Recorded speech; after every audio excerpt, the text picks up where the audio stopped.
Hello, this is Brian Mendola, and for the next half hour, I'll be reading from the Thursday, January 8th, 2026 issue of the River Rock Times on the Niagara Frontier Radio Reading Service.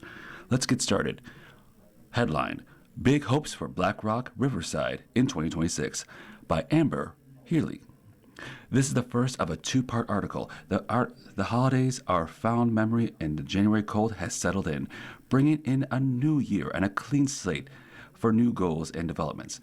For the second year, we asked some local leaders and officials what the most important thing that they're looking forward to and optimistically about the year ahead. Bill Butler, president of the Black Rock Historical Society, said this, quote, "With the Black Rock Historical Society, we're going to be involved with planning events, county-wide events for celebrating the 250th anniversary of signing the Declaration of Independence. We're going to be involved in the Erie County Historical Commission. That's the first thing on my agenda. Then there's a Riverside project. We're soliciting Riverside residents to search through their own archives to see what sort of photographs they have to share to include in the documentation project for the history of Riverside. Quote, we also have historical home plaques projects. We're reaching out to folks who have what they believe to be historical homes, and there are plenty in Black Rock and Riverside. If they think their home is historic, we'll do the research and give them a confirmation, and then we'll design and install a plaque on their home to share that history with the neighbors." End quote. Kalisa Sissoko, president, also believes in Black Rock. "I think the fact that we're have a new mayor in the city of Buffalo opens up new opportunities to be excited about. All the mayor candidates came to our meetings and spoke to us that we really got into the radar for the new mayor, and I think we'll hopefully get some attention to the neighborhood and to things of what we can do for development and cleaning things up. I'm a big fan of cleaning up the litter, so I'm hoping to talk to Mayor Sean Ryan to putting together a task force or committee to bring together art people, sports people, the school district, the city, and black club businesses to get awareness about what's happening to our Buffalo clean city, a queen city and clean city." Quote, "Also, there are some new houses that are soon to be built in our neighborhood that will only be sold to people who live in them. I'm really looking forward to having some people to move into a neighborhood and helping them feel so welcome, like the new home they just built on Camelot Street. I think that's exciting because a lot of people weren't looking at Black Rock, and now they're starting to see this pretty nice neighborhood.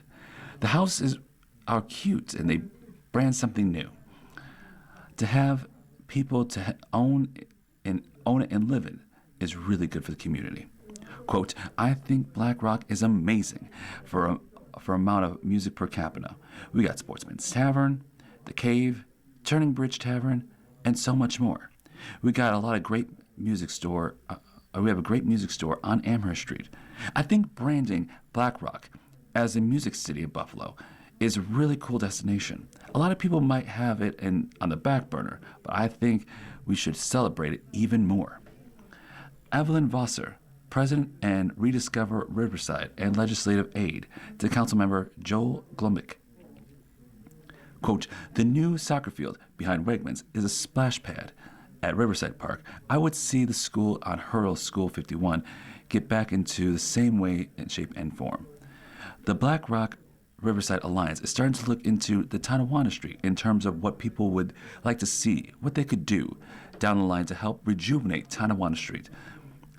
This could be a very exciting thing. In theory, we should see progress on some of these redevelopment projects. I'm hoping what the Burmese group that bought the All Saints Catholic Church will do. I'm hoping that will be a good catalyst for community within Burmese congregation and the Burmese people in the Riverside across Buffalo." End quote. Headline: BPS decides against closing schools. Joint statement out for Buffalo Schools Superintendent Pascal Mubenga, and Board of Educational President Dr. Kathy Evans Brown on the planned school closures issued on January 7th. The statement reads as follows, quote, We have decided not to close any Buffalo public schools after reviewing the recommendations of School Closures Committee to close PS 3 and PS 90, and after feedback from staff and families, students, and community members. They continue. As part of the regular budget process, the superintendent will instead present a Board of Education with alternative plan to address the anticipated financial challenges and facing the district of 2026 and 2027 school year. End quote. We will also work to refrain professional management consultant to review and make recommendations about potential school closures in future years. We also informed the Buffalo Board of Education members of our decision. We also thank our members of the School Closure Committee for their time, efforts, and recommendations. End quote. The Buffalo Board of Education establishes a committee in 2025 to recommend 2 school closures, quote, to ensure Buffalo public schools and facilities align with the needs and students and families for upcoming decades beginning in 2026 and 2027 school year, end quote. Headline, Council votes on new leadership, appoints committee chairs. In a unanimous vote, the Buffalo Common Council on Friday approved new leadership positions and appointments to committee chairs and various administrative and staff positions as part of a biennial reorganizational meeting. Delaware District Councilmember Joel P. Velletto also was appointed council president. Ellicott District Councilmember Lee M. Halton Pope was appointed and continued a majority leader, and Maston District Councilmember Zena V. Everhart was appointed president pro tempore. The vote marked the first leadership positions for council members Velletto and Everhart, and the first time in the city of Buffalo's history that women formed the majority of the council leadership positions. Being voted unanimously for Common Council President is a great honor, President Filicaro said. I look forward to working with my colleagues in the Common Council and the administration to tackle challenges facing our great city, end quote. Also during the Friday's meeting, the council approved a city clerk Tiana Marks deputy clerk position, council staff committee appointment, and committee appointments, which include the following. Claims. Niagara District Councilmember David Rivera as chair along with Everhart. North District Councilmember Joseph Glumgick, Jr. and University District Councilmember Rashid Wyatt. Civil Service. Lovejoy District Councilmember Brian Bowman as chair, and Nowolinsky, Rivera, and Wyatt. Community Development. North District Councilmember Joseph Glumgick as chair, along with Everhart, Halton Pope, and Wyatt. Education.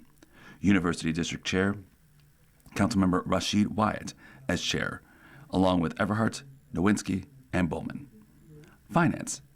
Finance District Councilmember Mitch Nowinski as chair, alongside Bowman, Everhart, and Halton Pope. Legislation. School District Councilmember Chris Scanlon as chair, along with Glumgick, Halton Pope, and Rivera. Rules. Forotero as chair, alongside Everhart, Halton Pope. Special committee appointments also include the Budget Department. Halton Pope as chair, alongside Glumgick, and Nowinski and Wyatt. Minority and women-owned business enterprises. Halton Pope as chair, alongside Everhart, Glumgick, and Rivera. Police oversight. Rivera as chair, alongside Bowman, Nowinski, and Wyatt. Preservation. Glumgick as chair, alongside Everhart, Scanlon, and Nowinski. Transportation. Bowman as chair, alongside Everhart, Scanlon, and Nowinski. Waterfront Development. Rivera as chair, alongside Glumgick, Nowinski, and Wyatt. It's been an incredible honor to serve these council members, Majority Leader. I thank my colleagues for support and continue in this role, said Majority Leader Halton Pope. Editorial section. Is it time to put the brakes on artificial intelligence?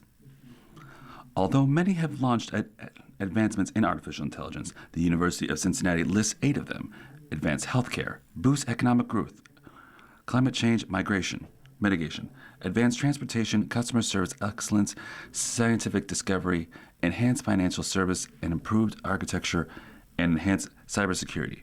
People are beginning to wonder if it's becoming too much of a good thing. But consider the following. A recent Pew PEW research study reports, quote, Americans are much more concerned than excited about the increased use of AI in daily life, with the majority saying they want more control on how AI is used in their lives.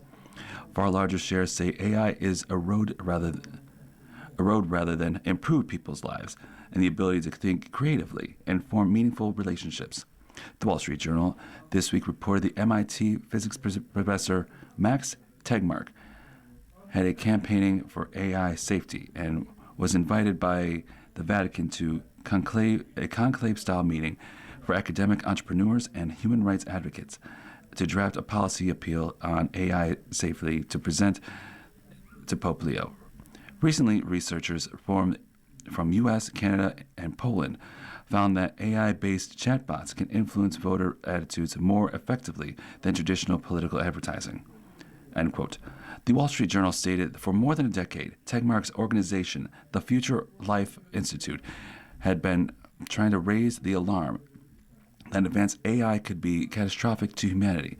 Shortly after the launch of OpenAI and ChatGPT, the Future Life Institute had made famous call for a pause in the most advanced AI development. End quote. Certainly, as two-time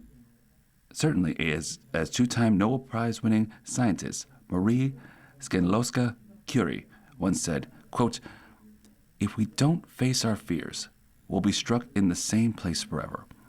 This, however, doesn't appear to be the case in facing the fear of the unknown, as many researchers and scientists are raising concerns about technological advancement that may be in need of some restraint.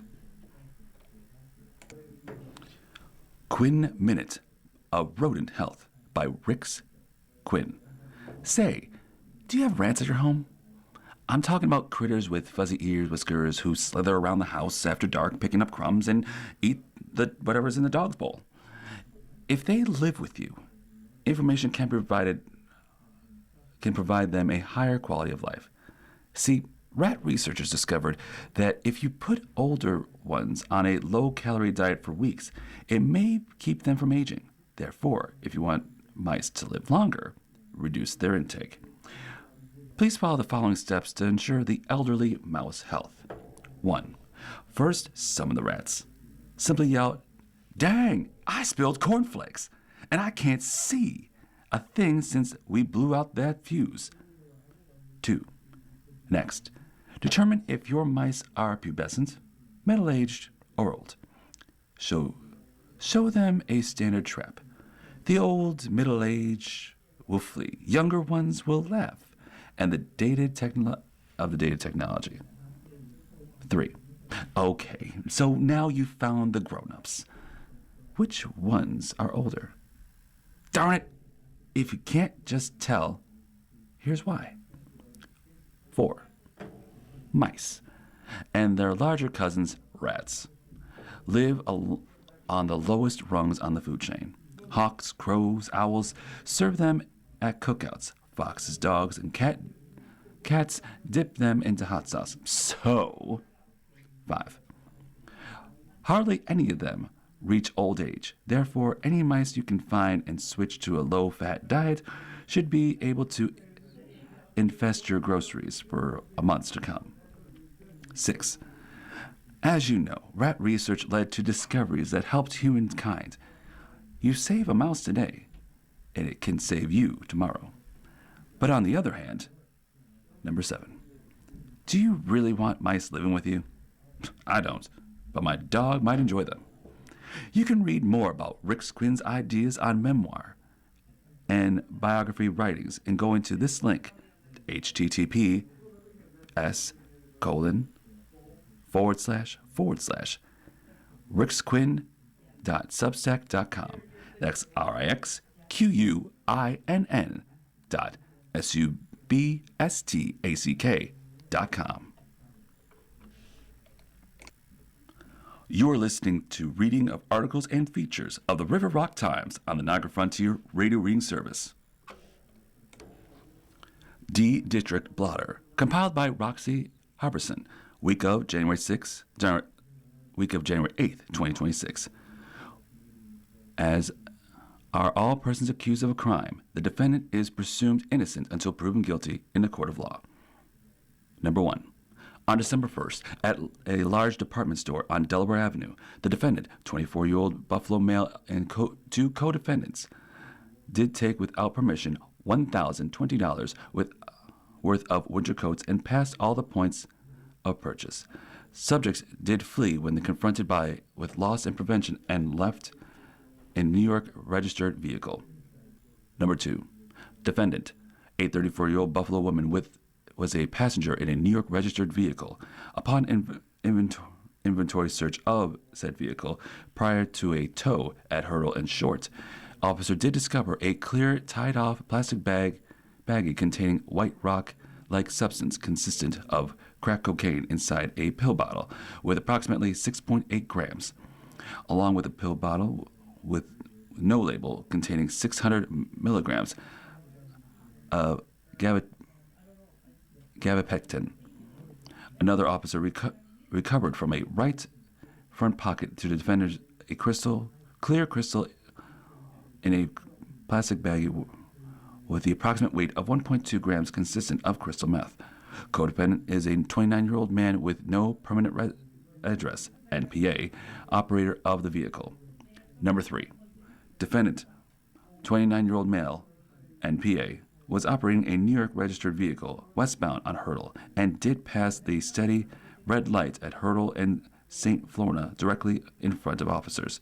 Upon stop, defendant was operating a revoked status. Upon inventory of vehicle prior to tow, officers did discover a clear tied-off baggie containing a rock-like substance consistent of crack cocaine inside a pill bottle alongside said pill bottle with no label containing 600 milligrams of gabapentin and 6.8 grams of crack cocaine. Vehicle now impounded. Number 4. Offender. A 37-year-old Buffalo man did break in victim's phone estimated at $1,000, preventing the victim from calling 911 from her Military Road location. Offender did grab the victim, throwing her to the ground. Incidents occurred in front of a 7-year-old and a 5-month-old children, putting them in fear. Victim is in fear for her safety. Number 6.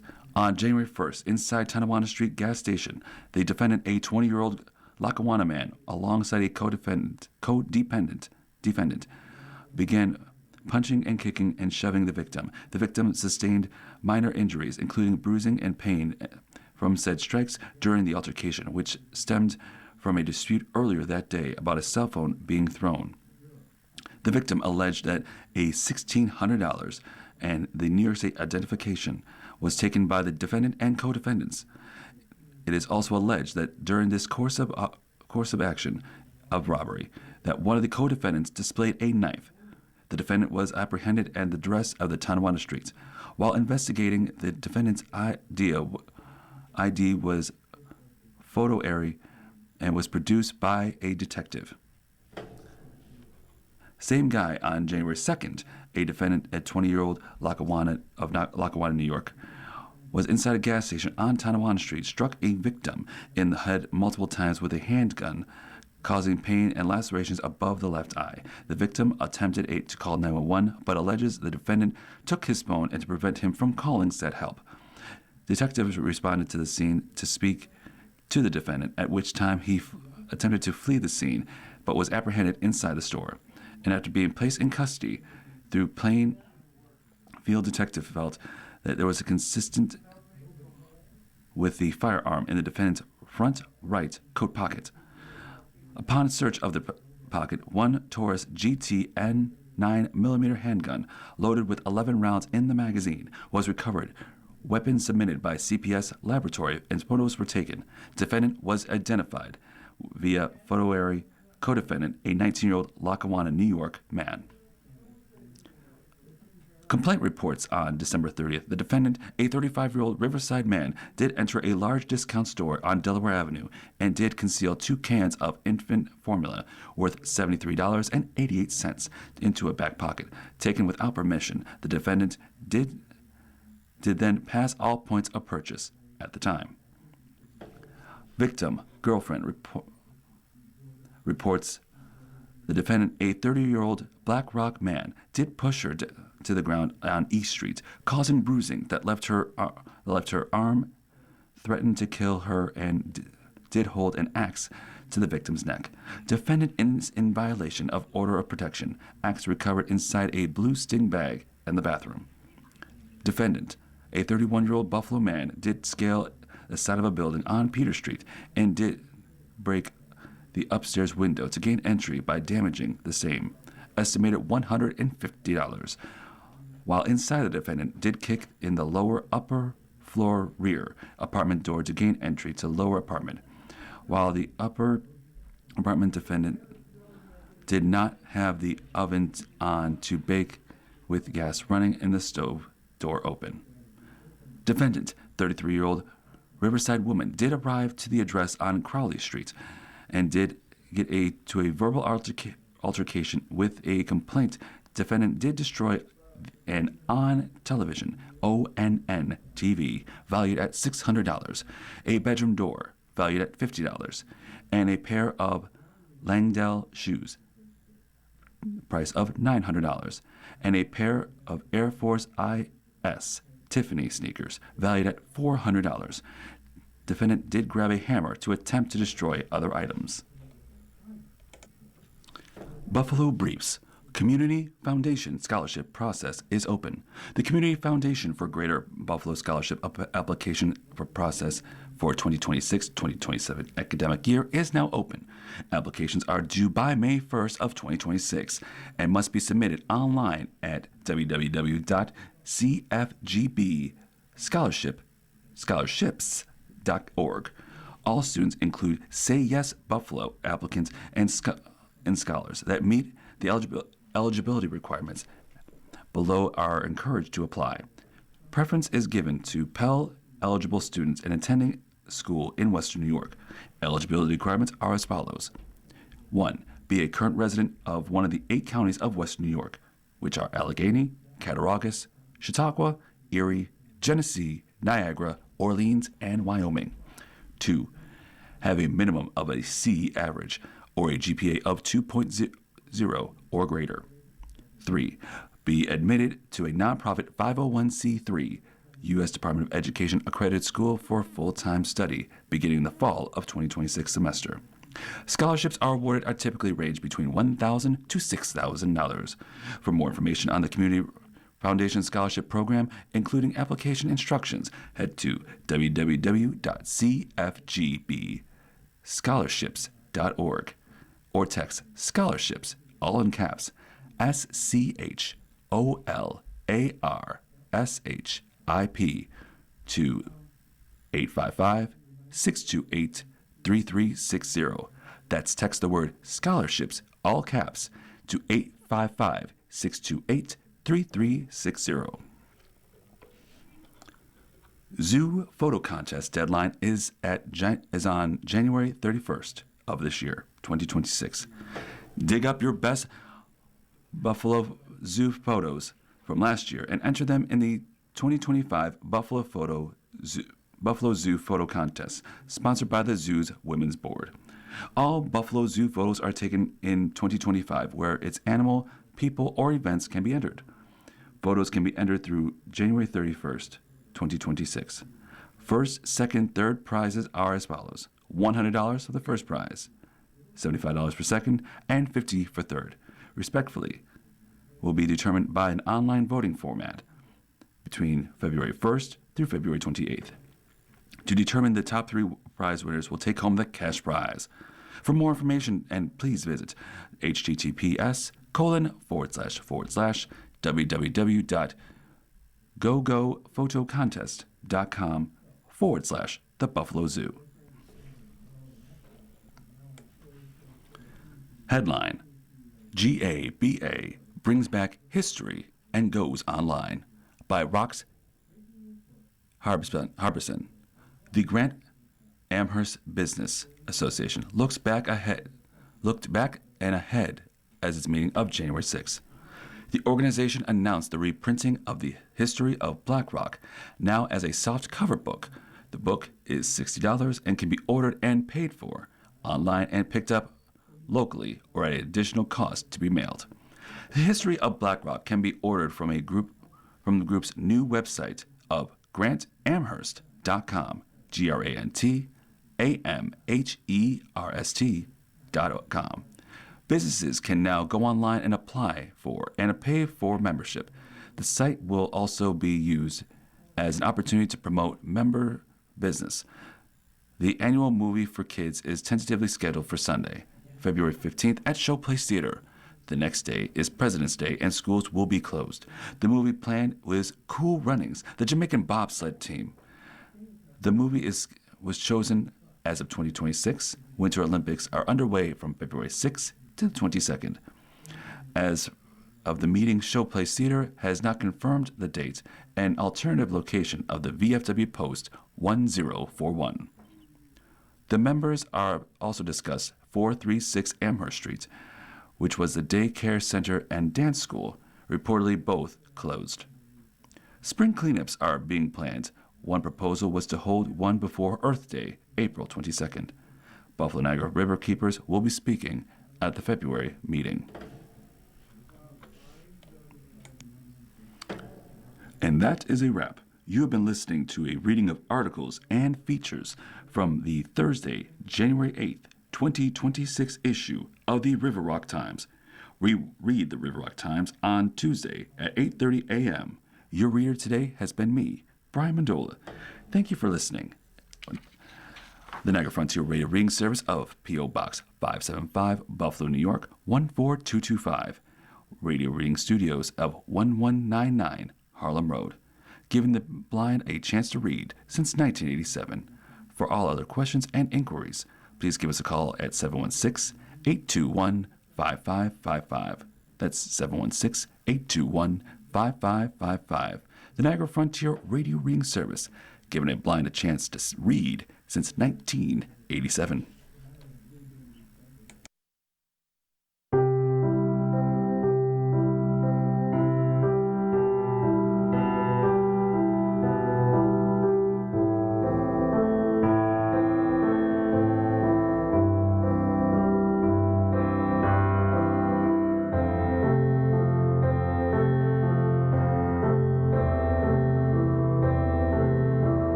Good morning. Welcome to another broadcast day on the Niagara